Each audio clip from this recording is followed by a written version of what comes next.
So this is a video I'm always excited to make every month. This is going to be my full breakdown of all my income streams as a traveling entrepreneur after quitting my 9-to-5 job. To set the stage for those who may be new, I quit my job as a senior software engineer in November of 2024, and every month I post my income streams with radical transparency, the wins, the losses, everything. My goal is to make $5K per month completely self-employed by the end of the year, which would cover a comfortable lifestyle for me and my lady as we travel through the world and chase financial freedom and live in life on our own terms. February was a tough month, I'm not going to lie. It was a tough month in many ways. It was my worst month on YouTube, a bad month in software, and this had me feeling really discouraged and uncertain about the future. But, like a phoenix rising from the ashes, I fought back. And instead of rolling over and giving up, I made some adjustments. Now I'm back on track. There's still a long way to go, but my plan is starting to come together. It is my best month of self-employment so far, and I'm excited to share with you guys what's been working, what hasn't been, my future plans, and more. I want to build this thing brick by brick right in front of you guys and document everything so that you can try it out for yourselves and see which of these you can do in your life. And again, I'm very new to this. I'm not some guru who's like, here, yeah, I'm making 50K a month. Here's how to do it. No, like I'm building the foundation of this, and you're going to see right before your eyes how something like this could work, and then hoping I can have many more successes to share with you guys in the future. Today we'll break down my YouTube income, freelance software engineering, console calls income, and my dividends income and portfolio management during these tough times. We're going to discuss the exact earnings, the time I put into each of them, and more, so buckle up. Without further ado, let's dive right into it. So let's start off the month with YouTube Adsense, and there are several interesting factors that happened with my YouTube income this month. I had my second best month of all time based on Adsense alone, and my channel is basically just Call of Duty videos with commentary about different life topics. My total YouTube AdSense earnings was $696 for the month of March, which was a 77% increase from the prior month, and this is an average of about $22 per day. My best day was $45, and my worst day was about $7 during retreat when I wasn't uploading for a few days. So I was very, very happy to see this bounce back. A few things here. I think I lost the plot a little bit in February. I was tried too many dumb experiments, and I kind of strayed away from what had been working with me in the past, which wasn't that good of a decision on my part. So this month, I leaned more into finance videos, which I love making and I love talking about, and they also happen to pay more. So my RPM was the highest it's ever been. Even across my other non-finance videos, I just noticed RPM has gone up significantly. So I'm not sure if it's changes to how ads work or if YouTube's starting to recognize my audience for what it is, which is people interested in finance and improving their lives. I still haven't had any home run videos like I did, like a 100K video since November. But my baseline viewership has been great, and average views on videos uploaded in March was good. I mean, I uploaded 12 videos, and in total they averaged 10K views per video, and the median was around 8 to 9K per video. So these are great numbers that I'm very happy with, and I want this to continue. I also gained some subs, about 1.7K subs on the month, and I got to 30K subs later in the month, which was amazing. And growth has for sure slowed compared to late 2024, but that's okay because we got to earn it from here on out. My main takeaways from this is that YouTube's volatile. You just have to keep feeding it and keep going, and to relax if the views are bad because they're going to bounce back. And I think I worried about that basically for no reason last month.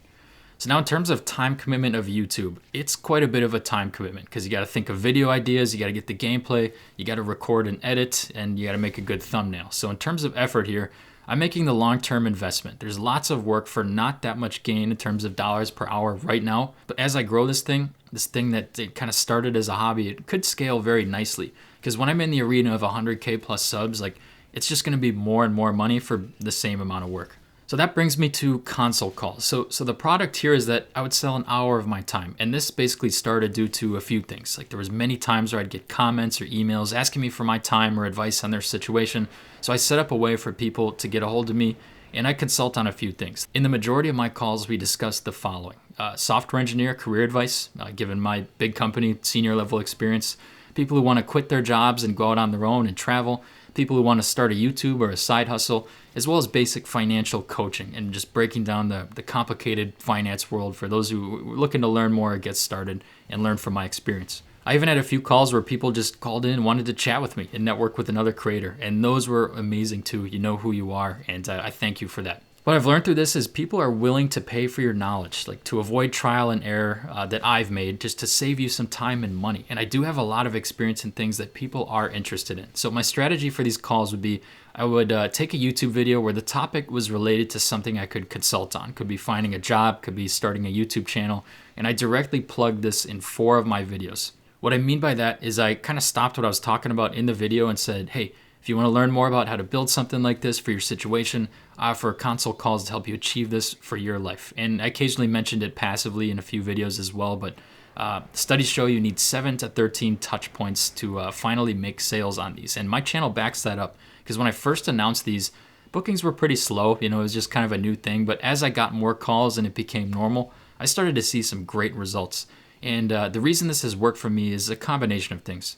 I'd say number one, it's because I've walked the walk. You can't really consult on something you haven't done. And also the high viewership on videos helps because the more eyes you have on the videos, the more people who might be interested in what you're offering.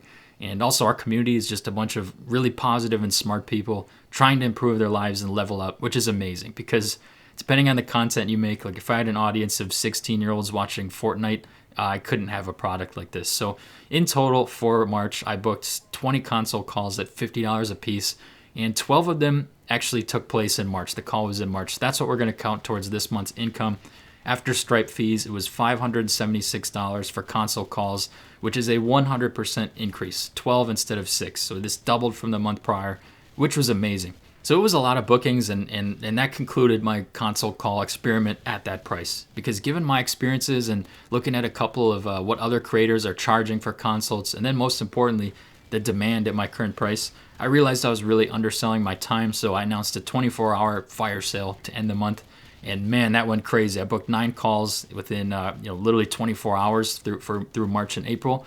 Then I raised my rate to $85 for a call as promised, and we're going to test demand at this price. So in April and May, I already have over $500 of calls booked, just at a combination of both my rates, which is awesome. And I've had some great reviews on these. I'm going to post them on the screen here, but it's been so much fun to meet everyone and help people solve their problems and start up their projects, learn about investing, or get farther in their career. It's been amazing. I started doing these as phone-only calls due to just wanting to remain anonymous on the channel, but later in the month I tried doing more face-to-face calls, and I decided I liked that way better, so that's how I do them now. Whichever you want, camera on, camera off, it's fine with me. In terms of time commitment, I found the busy weeks of consult calls to be a little bit time-intensive because you're not only working for the call itself, but those who booked with me can vouch that I do quite a bit of preparation ahead of time so that we can make these calls as valuable as possible for you. So each call takes me more than 1 hour. I do look at your situation and see where I can help as best as I can. Then you have pressure to deliver, be on your game, and give them what they paid for. So if I had a day ever that was 2 or 3 calls, that was pretty much my entire day because I was pretty spent after that. However, I will say it's very nice because you can block off your schedule whenever you want. Like I'm going to Florida later this week, and you better believe I will be blocked off for both the consult calls and my software meetings because I will be too busy on the beach. And these calls, they're slightly time intensive, but they're very flexible. So I don't want to sell anything on my channel that I don't 100% believe in. And for now, this is the only thing I'm selling because I do believe I can offer genuine value here. 99.9% of you will continue to enjoy my content for free, and that's absolutely fine with me. I'm going to leave this link in the description for those interested in getting to the next level and building something for themselves. And I blocked off a lot of April due to my bookings already, and since I'm resuming traveling this month, but I do have some spots later in the month if you're interested. The goal of these is to make you money, make you feel prepared for your situation, give you actionable steps and a plan forward. Next, let's get into my favorite and most passive of all the incomes, which is dividends. So my March dividend income is always much higher due to most of my big ETFs like SCHD, VIG, VYM, and a few others paying out towards the end of March. So my dividend income is pretty nice because I've been investing for a while at a high salary prior to taking this jump into self-employment. And the time commitment on this is very low. It's basically nothing if you want it to be. But I guess you could say the time commitment before that was 6 years of my life in corporate America. So take with that what you will. My total dividends income for March was $812, which is a big increase over February on the short month. And this was 100% reinvested back into the stock market, which is nice because the stocks are a little bit lower. And in terms of portfolio management that will influence future income, here's a few things to think about. So I'm not a financial advisor, but I love dividends in uncertain times because these companies can weather storms a little bit better than growth I've found. And these are very uncertain times with all the tariffs going on. So for now, I'm fine holding what I'm holding. And if stocks tank too much more, I'd be happy to rotate my new money into some more tech or growth ETFs. Another facet to this was that after leaving my employer in November, since I worked there for the majority of the year and 3 years prior, I knew I'd have a significant sum of money kind of in the form of a bonus that would be given to me early this year. I did receive that in March. It was a check for $30,000, which was the biggest amount of money I've ever gotten at one time, and it was basically just for working for a long time at my old company. So here's what I'm doing with this. I immediately wired it into my investment account, but I'm going to be cautious for now and keep it in cash for a few reasons. So I have about $48,000 in cash just waiting to pounce on potential opportunities right now. I'm locked and loaded. I'm not going to invest this in the market lump sum, but rather kind of use it as my dollar cost average money. And if the markets get much more brutal, this is going to be my ammo. So I might move this into something, kind of at a low yield just while I wait, but I do want to keep it very liquid in case opportunities come up in the coming weeks. I'm also not a seller. I'm sitting on gains for almost all my positions because I've held them for years. Much of my buying occurring in the 2019 to 2022 range. So my portfolio has taken a beating so far. It's down over 30 grand in April. And if it keeps going down, the dividends income is almost certainly going to keep going up because investing during this down point, it'll be more money and more shares for me. And I'll continue to do this. And this will very slowly increase my passive income with dividends over time. And, it is truly passive, right? I'm checking into my portfolio a little bit more, but there's not much work required here. You just have to control your emotions during weird times like this. So now let's talk about freelance software engineering. And this one was a mixed bag because there were some wins and losses. And honestly, this was probably my biggest disappointment of all the ones I've talked about already because this has the highest potential earning by far. I started the month at 2 small clients and I ended the month at 2 small clients. So I'm mainly doing bug fixes and React and JavaScript application for my current clients for a variable amount of money each month depending on the fixes I deliver. So this leaves me at $345 for the income for software engineering for the month of March, which to be fair is a 128% increase over the prior month. But let's go over the good and the bad. The good is that I have 2 clients that like me, that I'm providing value for on cool teams, and they're very chill people with reasonable expectations. And also it's recurring income for next month too, depending on what I can deliver. And I got my first good review, 5-star review on my Upwork profile, which is huge to get this feedback. And I had a big win with one of my teams to fix a bug that they were bothered with for a while. And I basically did it myself. They were really happy with me, so that was cool. But you need credibility and feedback to be able to chase the bigger clients. So this is one of the bricks I'm laying down. You need to build the foundation first. So the cons, the bad parts of this, and there were many, was I just didn't feel like I put in the time or effort to prioritize adding more clients. I got caught up in YouTube and console calls and working on my current projects. So I got comfortable, right? I didn't really pursue that. Instead of waking up and looking for clients, I was worried about making a video or had a few console calls that day or doing some code or doing some meetings for existing clients. So I really felt time constraints this time around. And also, I think maybe the most demotivating part was I'm still not making anywhere near what I was in my 9-to-5 for software engineering. Like, given what I know I can make here, $345 is very, very low. Like, no exaggeration, I would make that and then some in just one day at my 9-to-5. And I also had a few sales calls that I feel like I blew it. Like, I thought I had a good chance to land another client or two for a couple $100 more a month. And then I just didn't have the pricing and the offering down in the meeting. And I felt like I was just winging it completely when I needed to be more prepared to beat out the other developers. So this is the biggest area for improvement in my opinion, because this is one area that I have no doubt in my mind I could get this to $1,000 per month side income if I can, prove my skills properly to people and present myself in the right way. I just need a little bit more time to put into it, because that's the biggest failure. I deprioritized the act of getting new clients. So next month I need to really figure that out and put time towards this. Software engineering is very time intensive because you have to both find new clients, keep your existing ones happy, and it's very difficult to juggle all of that and YouTube and all that stuff going on. So now for the grand reveal, my total self-employment income for March, counting up all my income streams, is $2,429, which is a 74% increase from the month of February and about halfway to my year-long goal. So it's great to see this type of improvement. This was about $78 per day of self-employed. And even though it's only, 2.4K, I still believe I'm on the cusp of my goal. I think with a couple more wins, I can have a shot at getting over the hump. 2 to 3,000 per month is where we're starting to talk about covering a lot of my living expenses, rent, Airbnb, insurance, travels, all that. And I've lived in pretty cheap countries, and when I'm home in America, I stay with my family.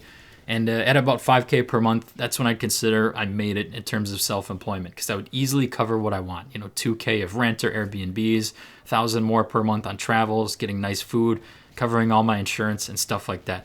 And the next few months will be more expensive temporarily because I'm going to be going to Portugal, which is a step up in price from Colombia.